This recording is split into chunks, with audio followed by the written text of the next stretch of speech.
Welcome to Interview from Mexico. We're really excited about this new program from Telesur, where we'll be interviewing influential men and women from the world of art, culture, and politics.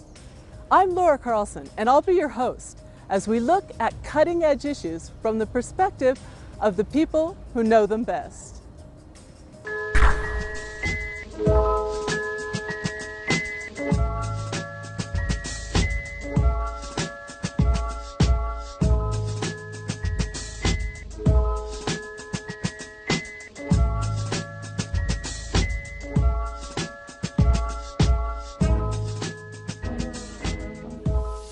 Today we're going to talk about an issue that's been at the forefront of news throughout the region, the plight of child migrants. The U.S. government reports that 52,000 unaccompanied minors have been detained at the border just since last October.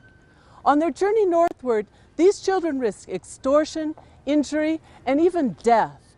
At the border, they face an uncertain future at best. Where are they coming from? And why do they choose to make such a dangerous journey? To talk about this question and others, we're very pleased to have with us today Camilo Pérez-Bustillo, an expert on migration on both sides of the border. Welcome, Camilo. Thank you, Laura. It's a pleasure to be here. First of all, the big question, why are these children leaving? What's driving them northward? I think we have to look at a combination of immediate causes, but also look at the historical context. We're talking about the legacy of 30 years of crisis in Central America that has gone through several different phases and has many different causes. Three of those aspects that are key are the regional wars of the 1980s, the aggressive U.S. intervention in the region, especially in El Salvador and Nicaragua, but also the spillover effects of that war in Guatemala and in Honduras. That war produced the first migration surge to the U.S. of Central Americans. Many of the family members of those who migrated in the 1980s are involved in the current crisis. That's one piece of the puzzle. The second piece is the imposition of neoliberal policies in the region, which have taken the form of the Central American Free Trade Agreement, CAFTA, which is the complement to NAFTA, which affects the northern part of the region, Mexico, the US, and Canada. The third piece, which is very important, is US drug policy. And the way that drug policy has exported to all of the world, but specifically to Central America and to Latin America, the militarization of the anti-drug fight. That is an issue that's felt especially strongly in countries such as Honduras, and which has been creating some of the conditions that have produced this exodus. Well, right now, are there specific places or countries that are causing this surge in child migrants? Overall, over half of the children who were affected, the children, the youth, and families, because it's whole family units in many of these cases, are from Honduras. Over half from Honduras. And if you look at where they're from in Honduras, it's precisely the regions that have been most afflicted by the recent violence associated to the anti-drug war, but they also happen to coincide with the regions that were impacted by the spillover effects of the regional wars in Nicaragua and in El Salvador. Honduras was the staging area, let's say, for the Contra War against Nicaragua, but there were also tens of thousands of refugees on Honduran territory. The bottom line is all of these effects have started to kick in, and they converge. And in certain regions in Honduras, you have both the highest levels of violence, but also the highest levels of poverty, of marginalization, and of discrimination. This includes the coastal region of Honduras, where you have the Afro-Indigenous population known as the Garífunas, who have recently become a major component of the current exodus. Well, you've talked about some deep historical reasons for this flood of child migrants, but why now in particular? How did the situation get so bad in their home countries? I think it has been a gradual process, but we're talking about the period, especially since October of last year, essentially October through July. That's when the major surge has taken place, and I think it's a series of factors that come into play. The violence has reached unprecedented levels in these communities and regions of origin, such as the ones I mentioned in Honduras. The same is true in El Salvador and in Guatemala.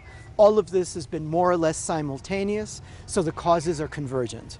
And their reflection, their expression is convergent. And so it's an upheaval throughout the region. From Honduras all the way north to Guatemala, it's roughly the same conditions. It's the combination of the legacy of the war of the 1980s, free trade, and the drug war, and the effects of the contradictions of US policy in terms of issues of family reunification. As I've mentioned, many of the children who are currently migrating already have relatives living in the US. And a decent, a sensible, a reasonable immigration policy would promote the reunification of those families. But there are arbitrary deadlines and dates that have been set, for example, for deferred action, for the Dreamers, which mean that these families are excluded. They've been given the impression that this is their last chance to make it into the US. And so they're trying to take advantage of that opportunity. Well, one thing that the right wing is saying in the United States is that this surge in child migrants is because the Obama administration has given the message that children will be granted amnesty once they get to the United States. Is this true? Does it explain what's happening now? It's absurd. I mean, it's absolutely ridiculous from many different points of view. First, in terms of the characterization of Obama administration policy. The Obama administration has been very indecisive on these issues. And if anything, the signals have been, particularly towards the end of this immediate period of the current surge, the last few months, the signal has been that the Obama administration is going to accelerate and intensify the deportations. The furthest thing from the mind of the Obama administration at this point is authorizing the permanent residency of these children, which is the issue. The bottom line is, meanwhile, immigration reform has been stalled in Congress. Obama has not yet announced the executive measures that he may be taken. So if anything, there's uncertainty combined with a hard line. And if anything, the Obama administration's strategy has been to toughen enforcement at the border. He's been shifting resources from interior enforcement to border enforcement, intensifying, increasing the number of border patrols, increasing the number of detentions. The children and their families are being detained and they're being processed. And they're being processed for deportation and lacking legal representation. So it's absurd to say that that's the signal from the Obama administration. But in addition to that, it's, I think, tremendous disrespect for the families involved to think that a rumor would make them make such a decisive determination in their lives with everything that's at stake. People don't choose to be uprooted for such slight reasons. Well, thank you, Camilo. We're going to take a short break now and be right back.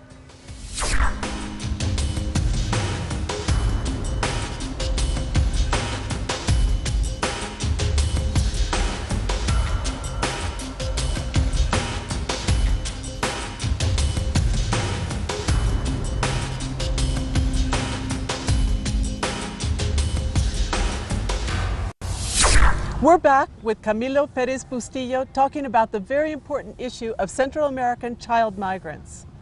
Camilo, there's been a flurry of diplomatic activity around this, with Vice President Joe Biden and Secretary of State John Kerry going and talking directly to Central American leaders, and now a phone call from President Obama to President Peña Nieto. What have been the proposals that have come out of these official talks? You know, I think we're at a very negative point in this whole process. There have been at least 5 different regional meetings of different components involved. They've included summits of Central American leaders. They've included Joe Biden's presence in Guatemala. They've included John Kerry's meetings also with these leaders in Washington and elsewhere. The bottom line is that the balance sheet, let's say, shows a negative result so far in terms of concrete measures that really address integrally what's going on and that address the causes of what's going on. So far what we've seen is a lot of rhetoric. What we have not seen is a real commitment by any of the countries involved, neither the US, Mexico, nor the 3 Central American countries, which are the major protagonists. Well, what's the Obama administration proposing? The Obama administration, I think, is caught in a trap partly of its own making in terms of connecting all of these issues to what's going on with immigration reform, the issue of immigration reform. Basically, the Obama administration has been on the defensive. This issue of the migrant influx of these children places the administration further on the defensive. And what the administration seems to be trying to do is to show the Republican anti-immigrant bloc in Congress and in U.S. public opinion that it's going to be tough on these issues. This means being tough on these children, tough on these families, and it means not addressing the underlying causes of all of this in U.S. immigration policy itself, which instead of uniting families has systematically divided and separated them. Until that's addressed, the package, whatever package emerges as to immigration reform, is going to be incomplete. How about the Mexican government? We know that President Peña Nieto has come out with some measures recently. Yeah, I think it's actually, if you make the comparison, it's maybe even worse if you look at what the Mexican government has done, or really what it's failed to do. What the Mexican government has done is taken a very passive position as to this issue. The interesting question that's raised is, does the Mexican government have control over its territory or not? Who calls the shots as to Mexican migration policy? Where do those signals come from? It appears, and this is consistent with the pattern over the last 5 years in terms of Central American flows through Mexico, that Mexico is essentially ceding control over its internal affairs in terms of migration to the imperatives of U.S. policy. That means that just as the U.S. is turning its back on these children and these families by toughening enforcement at the border, by increasing militarization, by intensifying the presence of the Border Patrol, by speeding up deportations, that Mexico is going to do essentially the same in its domain. And it's going to toughen controls on the southern border with Guatemala. So it's more of the same, essentially. What Mexico has shown is that it's not willing to stand up to U.S. policy and to assert its own policy on its own territory.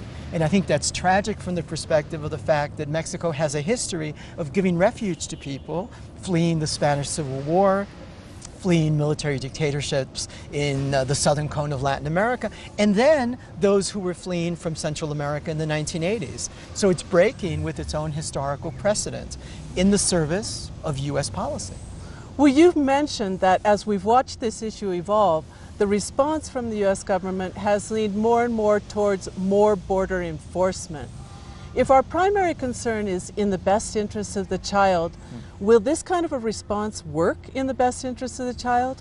I think what we're going to see is a tremendous adverse effect on these children, on these youth, and on these families, on the overall direction of U.S. immigration policy. Adverse effects as well in terms of Mexico's role in all of this, which is sinking deeper and deeper into its own quagmire in terms of what's going to happen with future flows from Central America. We see Mexico turning its back essentially on its Central American neighbors, and we're going to see these causes become more acute because they're not becoming addressed. The issue is regional, the issue is structural. The source of all of this is in U.S. policy, and until that's addressed across the board, these flows will continue. The solution is not yet on the horizon. Recently, we've seen the United Nations get involved in this issue, and they're investigating whether perhaps we're not seeing a refugee crisis instead of just a migration surge. What would that mean? This is a very critical, very important development. We're talking about the UN High Commissioner for Refugees, which under international law is the agency in charge of these issues on an international scale. When we talk about refugees from Syria going into Turkey, for example, that's what we're referring to, or from Libya towards Europe when there was the crisis in Libya, or in former Yugoslavia. What we have to understand is that what's going on the US-Mexico border and on the border between Mexico and Central America has those kinds of dimensions. That's the message from the UN High Commissioner on Refugees. And what that means is we have to look at this as a refugee crisis. These children, these youth, these families have rights under international law. Their potential status as refugees or as recipients of asylum or whatever special protective mechanisms can be devised is the issue. They cannot be simply detained under inhuman conditions and sent back. That violates international law, and that would be something that could not be tolerated on the part of an agency like the UN High Commissioner on Refugees. Well, that sounds like a pretty major distinction. We'll take a short break now and be back in just a moment.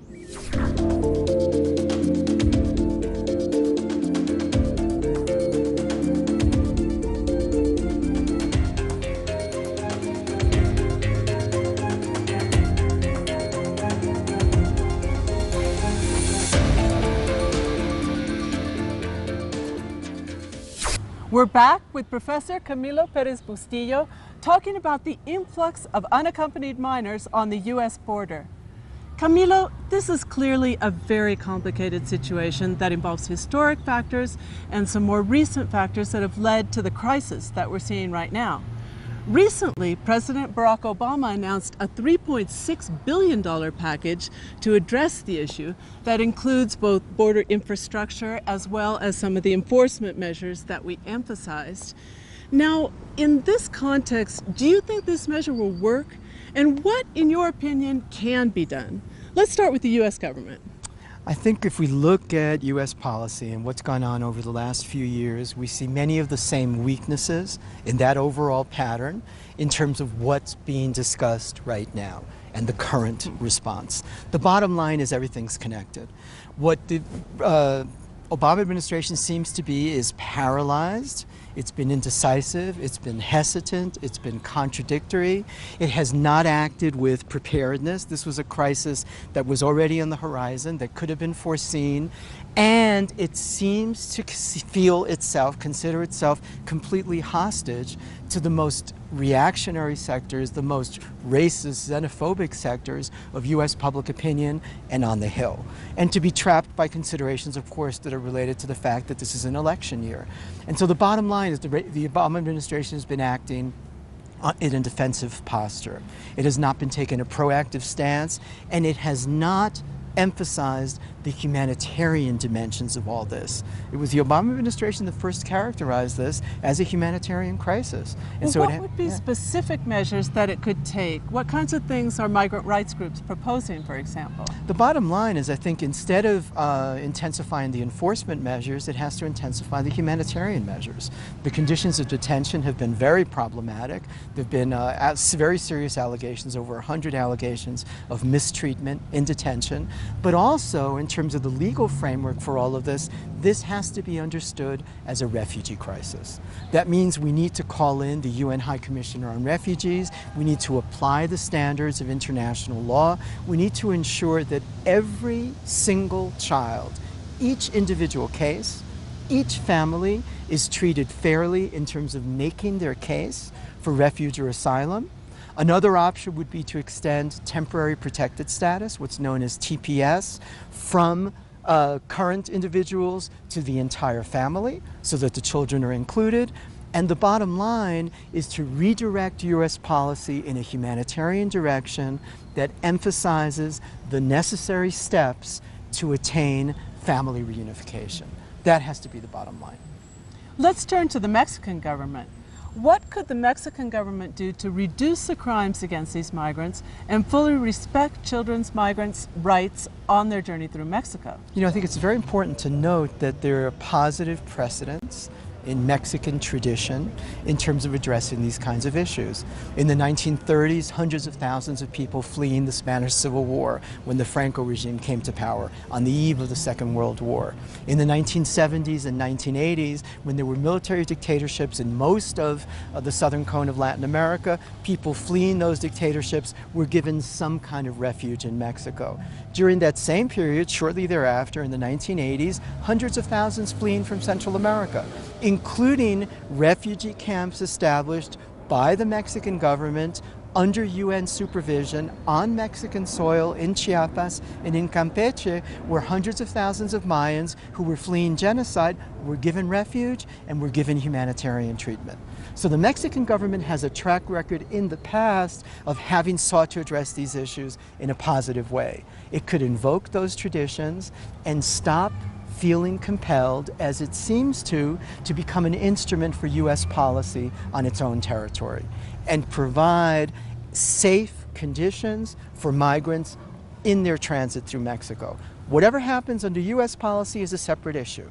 Mexico doesn't have control over that, but it should exert control over what it can do on Mexican soil. So that's a little bit of what governments could do to relieve the situation. What could civil society do? I think what we have to do is exert pressure in each of the countries involved, in the Central American countries of origin, in El Salvador, in Honduras, in Guatemala. This is more and more taking shape. I mean, this is becoming a human rights issue. It's not just an issue of migrant rights in an isolated sense. It's a much broader issue. We have to look at the human rights situation in each of these countries. Human rights defenders are becoming activated around these issues, people who don't normally work on migrant rights issues in those countries, and connecting the human rights issues and the migrant rights dimensions. That's happening in Mexico more and more, because Mexico, of course, has always been historically a country of origin, but it's more and more a country of transit. And in the U.S., I think you see broader networks involved that raise these questions about development policy, about free trade, and the relationship between all of that and the militarization of the drug war and so on. There's a tremendous role for civil society. There's a huge space that's been opened up for us to position these issues, but we have to become much more coordinated in our efforts in terms of influencing public opinion. Often this has been looked at simply as an issue of militarizing the border and solving the issue, but this is much deeper and it goes much beyond. How about migrants themselves? Are we seeing migrants organized in defense of their rights? I think this has been one of the most important developments in the overall agenda of human rights in Latin America, and it's been a contribution to the international framework of human rights, which is you have migrant groups organizing these caravans that have been organized on a recurrent basis, beginning with mothers and family members of migrants who disappeared from Honduras 7 years ago. And starting 4 years ago really, after the San Fernando massacre, you've had these caravans organized on Mexican territory, not just from Central America, but from their moment of entry into Chiapas all the way to the northern border to assert their right to freedom of movement, to free transit in Mexico, but free transit with protection from the Mexican government against violence, extortion, kidnapping, and sexual aggression. This is the kind of initiative that we need. The migrant movements are really setting the tone and setting the example, and we need to follow that from civil society. Well, of course, the international dictum is that it must make policy in the best interest of the child. Finally, what about the Central American governments? That's where the root causes lie for this exodus. What could they do to improve the situation? You know, the Central American governments, I think, just like we've talked about Mexico reasserting control over its own immigration policy, the Central American governments have to reassert control over their development policy. Why have they accepted these neoliberal prescriptions framed through CAFTA that have forced people to migrate to survive, to migrate or die, which is essentially the choice that many of these families are articulating and are facing? There are many things that the Central American governments could do to redefine their approach to development to make life sustainable in these communities.